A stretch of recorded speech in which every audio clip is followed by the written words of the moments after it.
no todos los piratas de la historia fueron hombres. También hubo mujeres que dejaron su vida en tierra para surcar los mares bajo la bandera de la calavera, convirtiéndose en las protagonistas de aventuras y leyendas que, pese a ser menos conocidas que las de piratas como Barbanegra o el Capitán Kidd, bien merecen ser recordadas. Desde las frías olas del mar Báltico en la era vikinga hasta las furiosas tormentas del mar de la China meridional, pasando, como no podría ser de otra manera, por las aguas del Caribe. Repasamos la trayectoria de las piratas más temidas y exitosas de la historia. Alwilda, hija del rey escandinavo Sinardus del siglo V, debía casarse con Olf, el príncipe heredero de Dinamarca. Así lo habían decidido tanto los padres de ella como los de él. Sin embargo, la joven ansiaba una vida muy distinta a la que le habían preparado. Por eso, en cuanto recibió la noticia, Alwilda se disfrazó de marinero y huyó, junto a sus amigas de mayor confianza, en un barco. Surcando los mares, las mujeres encontraron una tripulación de piratas que habían perdido a su capitán. Los hombres consideraron que Alwilda era la persona ideal para ocupar tal cargo, y le ofrecieron ponerse al mando de su navío. De esta manera, la joven empezó su exitosa y legendaria carrera como pirata, acechando y aterrorizando a los barcos del mar Báltico y causando tales estragos que el rey de Dinamarca envió diversas tropas para capturarla. La última tropa que se enfrentó a la tripulación capitaneada por Alwilda estaba dirigida por el mismísimo Olf, el hombre al que ella había rechazado. Al descubrir su liderazgo y coraje, Alwilda quedó cautivada por el príncipe Olf y renunció a la piratería para casarse con él y convertirse en la reina de Dinamarca. Al menos así lo dejó escrito el historiador medieval Saxo Grammaticus, activo entre 1185 y 1208, en su obra Gesta Danorum. La noble francesa Jeanne de Belleville cambió el rumbo de su vida después de que su marido, Lord Oliver IV de Clisson, fuera injustamente condenado por orden del rey Felipe VI de Francia, tras ser acusado de felonía. El hombre fue decapitado en París y posteriormente su cabeza se llevó a Nantes, donde fue expuesta sobre una pica en la puerta de la ciudad. Jeanne de Belleville, conmocionada y enfurecida por la pérdida, se unió a un grupo de hombres de Bretaña que, al igual que ella, no podían creer que Oliver de Clisson hubiera sido decapitado sin que se hubiera demostrado si la acusación era cierta o no. La viuda, junto a sus 5 hijos, juró vengar la muerte de su marido, vendió las acciones de su familia y con el dinero reunido compró 3 barcos que pintó de negro y en los que izó banderas de color rojo. El grupo libró una guerra contra el rey de Francia y su séquito, atacando los barcos comerciales franceses y aterrorizando a todos los navíos que surcaban la costa de Normandía. Pese a que los piratas resistieron la mayoría de contraataques, al final la flota fue derrotada y Jeanne de Belleville se retiró junto a sus hijos, los que todavía estaban vivos, a Inglaterra, donde reconstruyó su vida alejada de la piratería.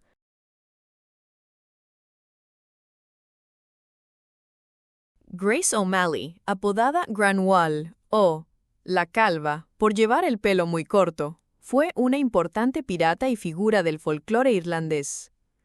Nacida en Connaught, Irlanda, la joven se casó a los 16 años con Donald O'Flaherty, con quien se trasladó al castillo de Bunowen y tuvo 3 hijos. A los pocos años, su marido falleció y ella, que por ser mujer no podía heredar ninguna propiedad, tuvo que abandonar el castillo. Fue entonces cuando O'Malley decidió dedicarse a la piratería, poniéndose al mando de los 20 barcos que tenía su padre para asaltar buques mercantes y quedarse con sus riquezas. Tales fueron los ataques de la pirata, que la Marina Real inglesa envió diversas flotas con la intención de vencer a la capitana. Después de muchos intentos, Grace O'Malley y sus hijos fueron capturados. La reina Isabel I de Inglaterra le ofreció la libertad y una manutención regular a cambio de que aceptara poner la flota a su servicio. O'Malley aceptó y Isabel I decidió nombrar caballero a uno de sus hijos, Thibaut, para consolidar la alianza. Los relatos sobre la reina del mar de Connaught vencieron al paso del tiempo. Sin embargo, no fue hasta inicios del siglo XX cuando la historiadora Anne Chambers escribió la primera biografía de la pirata.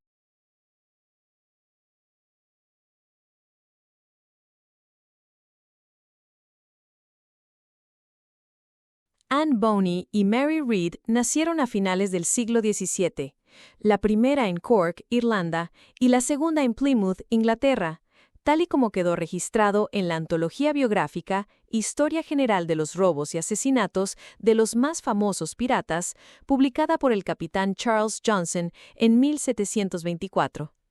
Anne Bonny abandonó a su marido para lanzarse a la piratería de la mano de su amante, el capitán John Rackham, apodado Calico Jack. Mary Read se hizo pasar por hombre para trabajar como soldado en la Marina y el Ejército, donde conoció al oficial de caballería que se convertiría en su esposo. La pareja abrió un pub llamado Three Horse Shoes en los Países Bajos. Sin embargo, al poco tiempo él falleció y el negocio cayó en quiebra.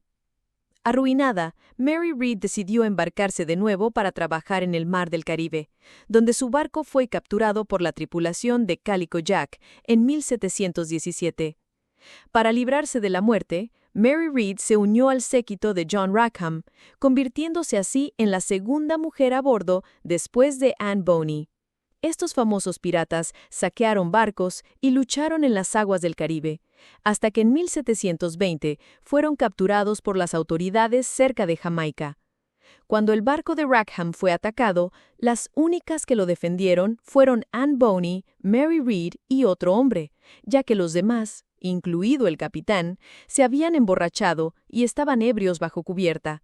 Ya en la cárcel, las dos mujeres fueron condenadas a la horca por piratería, pero su ejecución se pospuso tras demostrarse que ambas estaban embarazadas.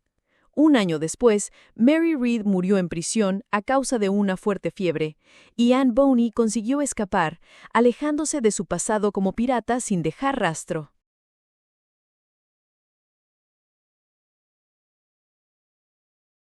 Rachel Wall nació en Pensilvania, pero tras casarse con George Wall a los 16 años, la pareja se trasladó a Boston. Allí, ella trabajó como sirvienta y él como pescador. Preocupado por su mala situación económica, un día, George Wall le propuso a su esposa embarcarse, junto a otros 5 marineros y sus amantes, en una goleta de pesca robada y dedicarse a la piratería. El grupo se hizo a la mar y jugó la siguiente estrategia. Cuando divisaban un barco a lo lejos, mandaban señales de auxilio para que éstos se acercaran a rescatarlos, y entonces asaltaban su navío y se hacían con sus pertenencias. A lo largo del año que duró esta aventura, los piratas capturaron 12 barcos, además de cientos de objetos de valor y miles de dólares en efectivo.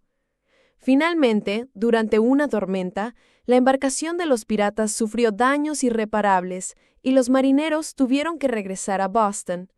El marido de Rachel Wall murió, pero ella siguió con su vida delictiva en tierra, colándose en los barcos amarrados en el puerto para robar y asaltando a varias personas. Tras ser arrestada por intentar robarle el sombrero a una mujer joven, Rachel Wall confesó todos sus crímenes, incluida la piratería, y fue condenada a la horca. Fue la última mujer que murió ahorcada en Massachusetts y la primera mujer pirata americana.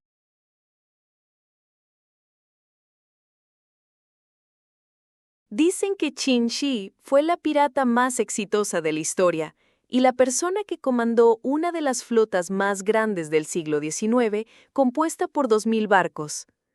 Tras ser capturada por el pirata Chen Yi en 1801, mientras ejercía la prostitución, la joven china decidió cambiar de vida y casarse con el bucanero.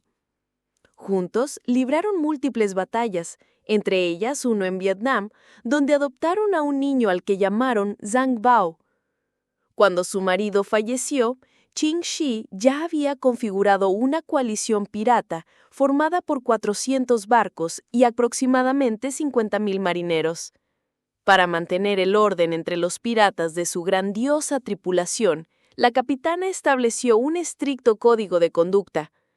No se podía atacar a una aldea que los había ayudado, no se podía robar un tesoro común, no se podía violar a las mujeres que hacían prisioneras y estaba rotundamente prohibido no obedecer a los líderes de la flota pirata. Cualquiera que incumpliera estas normas era decapitado de forma inminente. Qin Shi se enamoró de su hijo adoptivo, con quien se casó al poco tiempo para asegurar el dominio familiar sobre la coalición pirata. Los navegantes atacaron barcos de mercancías en el mar de la China meridional y también saquearon pueblos costeros y aldeas portuarias. El gobierno chino intentó destruir en diversas ocasiones al ejército de Qin Shi en 1808, pero jamás consiguió acercarse siquiera a la victoria. En 1810, cuando la capitana pirata descubrió que el gobierno chino preparaba una nueva flota contra ella, decidió solicitar el perdón de las autoridades y abandonar la vida en la mar para retirarse al continente. Tanto a ella como a su marido les concedieron el perdón a cambio de que disolvieran su ejército pirata. Así lo hicieron, quedándose en tierra firme hasta el final de sus días.